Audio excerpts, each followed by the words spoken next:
Je croyais que la surprise, ce soir-là, ce serait seulement le violon dans le salon et les bougies qui tremblaient sur les moulures du plafond. Je croyais que mon beau-frère voulait rattraper des années de froideur avec une mise en scène un peu trop parfaite. Et puis j'ai entendu la phrase, celle qui fait basculer une vie entière, prononcée à voix basse, derrière une porte entr'ouverte. Demain, elle signe. Après-demain, elle ne se souviendra plus de rien. Avant de commencer, si vous aimez ces histoires où la vengeance se construit comme un mécanisme d'horlogerie et où les masques tombent au pire moment, abonnez-vous à Vengeance Froide. Ça nous aide énormément à continuer à produire des récits encore plus captivants. Et ça change tout pour la chaîne. Merci. Moi, je m'appelle Étienne Marceau.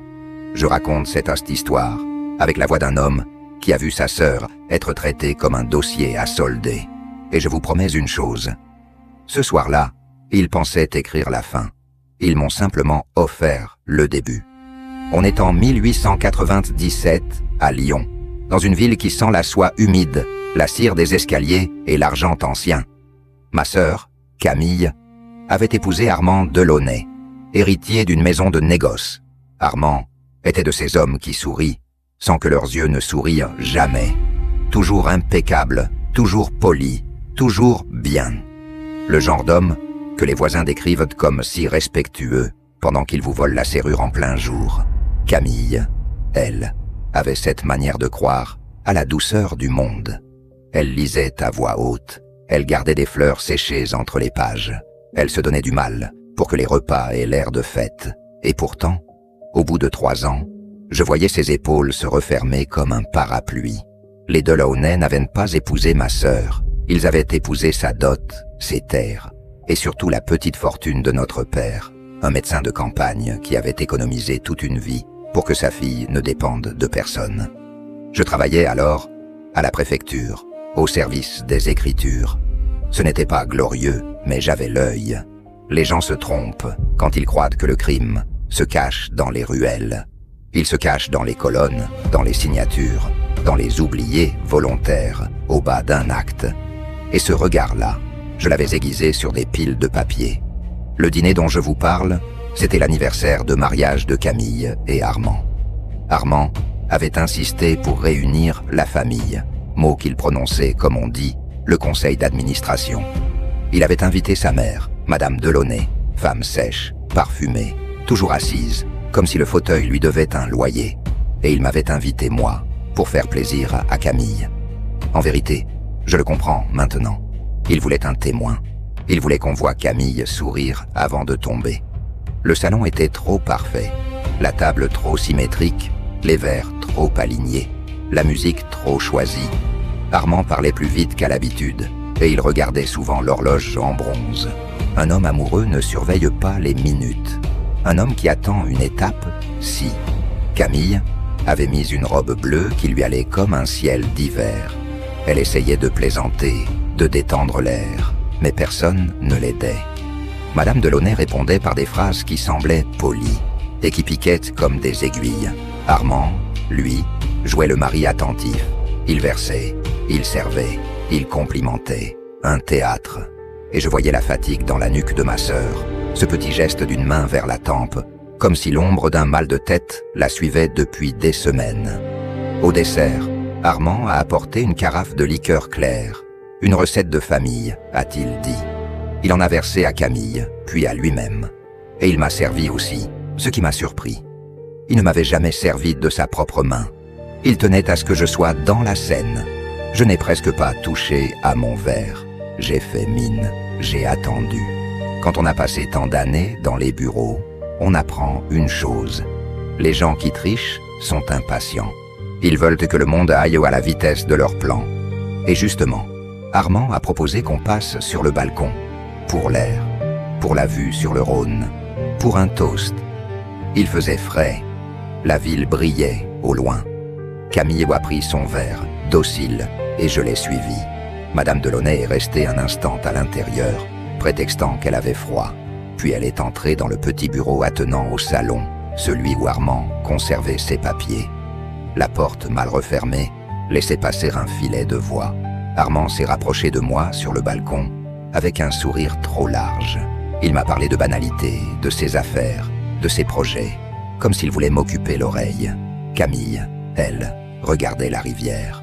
Et moi, j'ai entendu, à travers le bois, le murmure de la vieille femme et la voix d'Armand, qui venait de retourner à l'intérieur, pensant que nous n'entendrions rien. Le notaire sera là demain matin. Et elle sera coopérative. Elle aura oublié la moitié de la soirée. Bien, et s'il y a des questions? Il n'y en aura pas. On dira qu'elle est épuisée, qu'elle confond, qu'elle signe par amour. Après, on enclenche la procédure. Internement, tutelle, et tout est à nous. À cet instant, j'ai senti quelque chose de très simple se former en moi. Pas un grand discours, pas une colère spectaculaire, juste une certitude froide.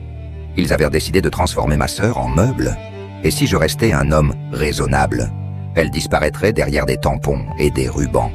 Je me suis retourné vers Camille. Elle souriait encore, mais ses paupières clignaient plus lentement. Sa main tremblait légèrement sur le rebord de la balustrade. Je me suis penché vers elle, comme un frère qui veut partager un secret tendre. « Tu as bu beaucoup ?»« Non, pas tant que ça.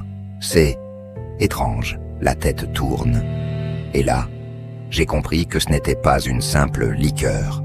C'était une clé qui ouvre la porte de la confusion, de la docilité. Je devais agir sans les alerter. Si je criais, Armand me pousserait à la faute. Étienne est nerveux, Étienne est jaloux, Étienne invente.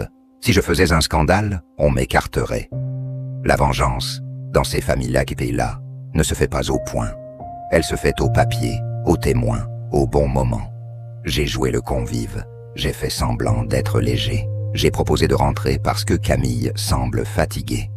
Armand a eu cet éclair de satisfaction qui traverse les yeux des hommes qui se croient déjà vainqueurs.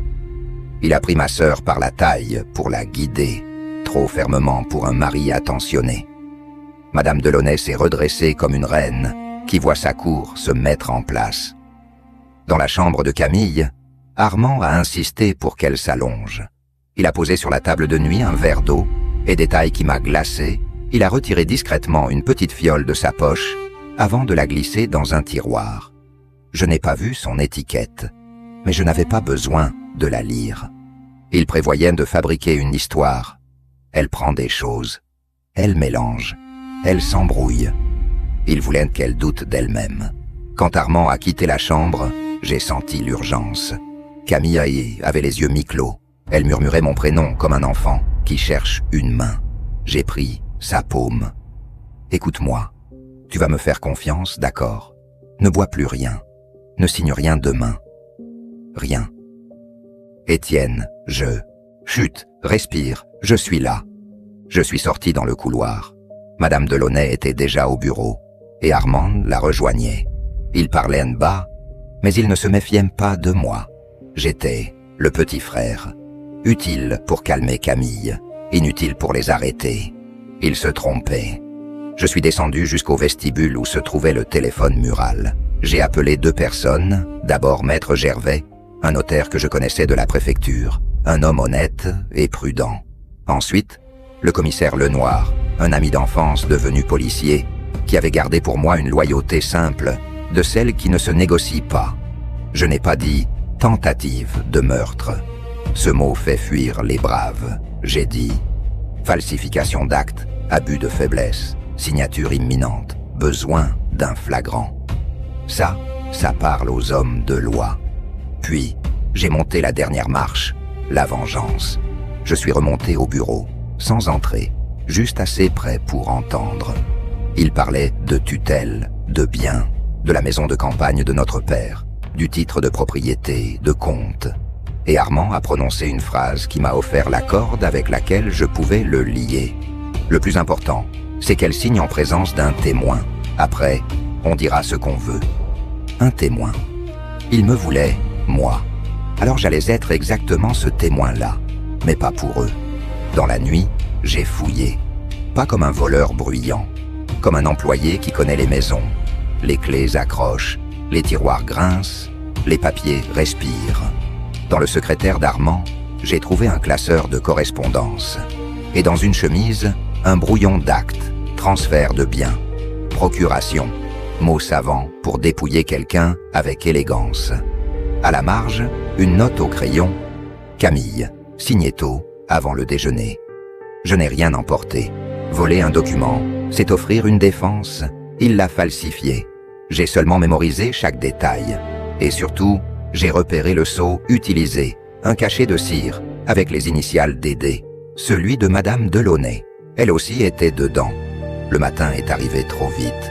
Armand était impeccable, comme si la nuit n'existait pas. Camille, elle, avait le regard brouillé, encore pâle. Madame Delaunay a demandé qu'on apporte du thé. J'ai pris la théière. J'ai renversé exprès quelques gouttes sur la nappe. Pardonnez-moi, je suis maladroit. Cette maladresse a servi mon plan. Elle a créé un mouvement, une distraction, un petit chaos. Dans les familles comme les Delaunay, le chaos est un trou dans lequel on peut glisser un couteau. À 9 heures, on a frappé. Armand s'est redressé, fier. « Ah, maître, parfait. » Ce n'était pas le notaire qu'ils attendaient. C'était maître Gervais, celui que j'avais appelé, accompagné de 2 hommes, le commissaire Lenoir en civil et un clerc qui tenait un registre.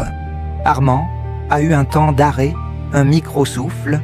Madame Delaunay a pincé les lèvres, et moi, j'ai pris la parole comme si j'étais dans mon droit. Maître Gervais a reçu hier soir une demande de rendez-vous concernant un acte important. Comme Camille est souffrante, j'ai pensé qu'il valait mieux sécuriser la procédure. Le mot « sécuriser » a fait grimacer Armand. Parce que sécuriser dans leur langue à eux veut dire « empêcher de tricher ». Maître Gervais s'est incliné, calme, et s'est tourné vers Camille. « Madame Delaunay, pardon, Madame Camille Delaunay, avez-vous demandé la rédaction d'une procuration ou d'un transfert de biens ?» Camille a cligné des yeux. Armand a posé une main sur son épaule, trop vite. Je l'ai vu. Le commissaire, aussi. Camille, ai-je murmuré, doucement, sans la brusquer. Dis la vérité. Tu n'as rien à prouver, seulement à répondre. Ma sœur a inspiré, sa voix a tremblé, mais elle a dit la phrase qui a tout cassé. Je n'ai rien demandé. On m'a dit qu'il fallait signer pour simplifier. Madame Delaunay a réagi comme une vipère qu'on marche. Elle est confuse. Vous voyez bien qu'elle n'est pas en état. Le commissaire Lenoir a levé une main, calme. Justement, quand une personne n'est pas en état, on n'obtient pas sa signature, on la protège. Armand a tenté de rire, un rire faux, court. Allons, c'est ridicule. Étienne dramatise. Camille a juste mal dormi. Maître Gervais a ouvert son registre. Très bien. Alors ce rendez-vous ne servira à rien, à moins qu'il n'y ait eu préparation d'un acte sans le consentement clair de madame. Dans ce cas, commissaire. C'est là que j'ai avancé mon dernier pion. J'ai posé sur la table un petit carnet en cuir que j'avais apporté, celui de notre père. Il y notait ses consultations, ses dépenses, ses recettes. Et il y avait, parmi les pages, une copie d'un relevé que j'avais demandé à la banque quelques semaines plus tôt.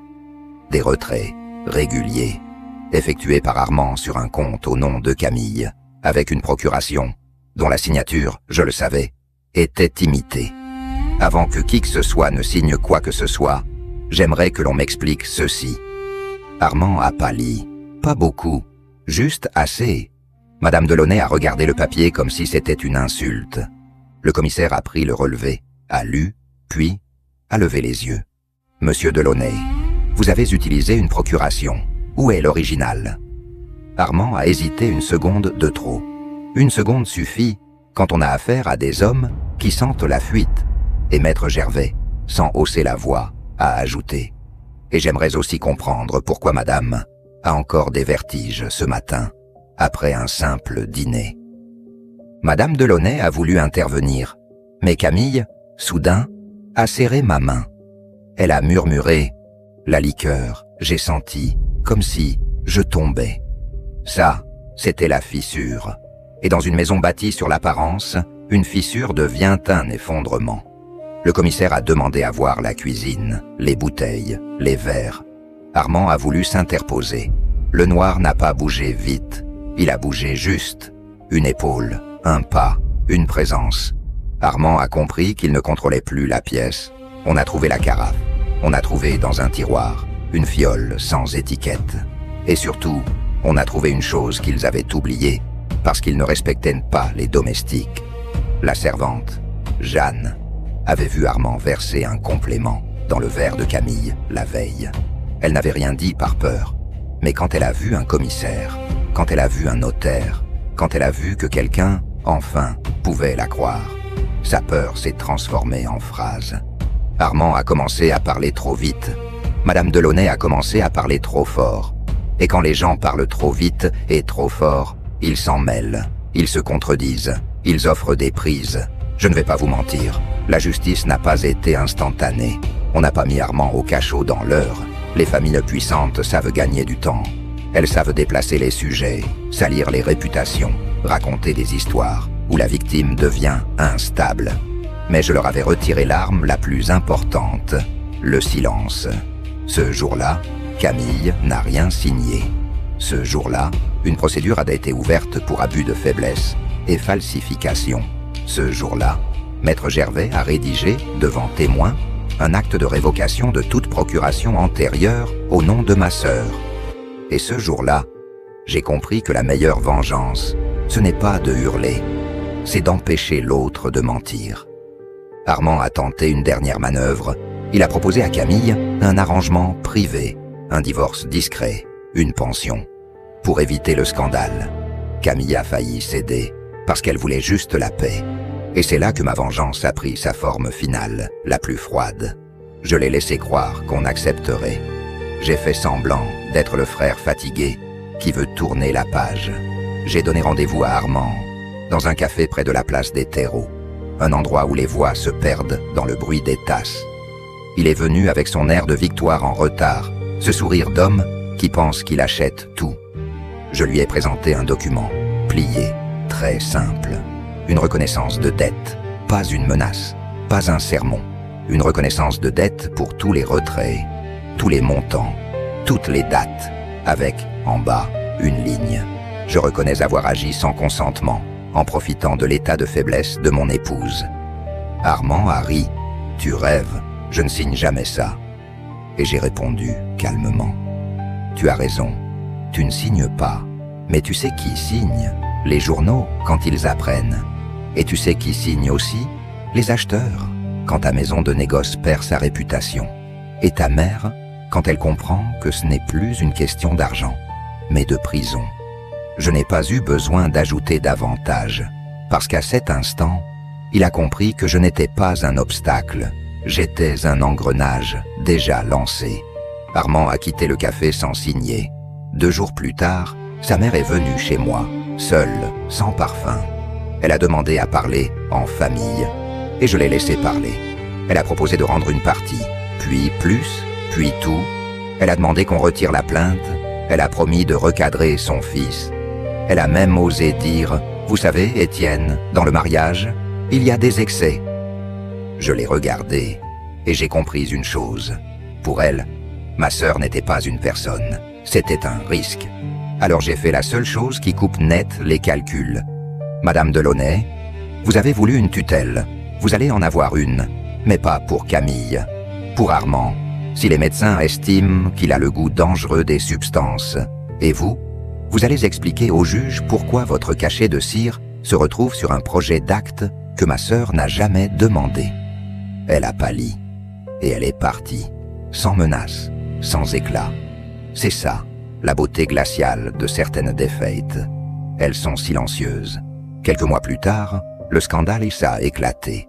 Pas avec des cris, avec des preuves. Le négociant qui respectait tant sa femme a dû répondre à des questions que ses amis ne pouvaient pas étouffer. La maison Delaunay a perdu des contrats. Les associés ont pris leur distance. Armand a été condamné pour falsification et détournement. Pas la peine la plus spectaculaire, mais la plus humiliante pour lui. La reconnaissance officielle qu'il n'était pas un homme respectable. Il était un fraudeur. Camille a quitté cette maison sans se retourner. Elle a repris son nom. Elle a repris l'air dans ses poumons. Et moi, Je suis resté avec une pensée qui me suit encore. Il y a des gens qui vous font croire qu'ils vous aiment, alors qu'ils vous gèrent, ils vous administrent, ils vous rangent. Et le jour où vous comprenez ça, la vengeance n'a même pas besoin de sang. Elle a juste besoin de lumière. La dernière image que j'ai d'Armand, ce n'est pas un homme en colère. C'est un homme assis dans une salle d'audience, les mains jointes, cherchant encore un regard qui le sauve. Il n'en a trouvé aucun. Parce que la seule chose qu'il avait protégée jusque-là, c'était notre silence. Et ce silence, je l'avais signé, moi aussi. Mais dans l'autre sens, je l'avais révoqué. Camille vit aujourd'hui dans une maison plus petite, avec des fenêtres qui s'ouvrent sur un jardin simple. Elle ne porte plus ses robes qui semblaient lourdes à ses épaules. Elle rit plus souvent, et quand elle a un verre à la main, elle sait exactement qui l'a rempli.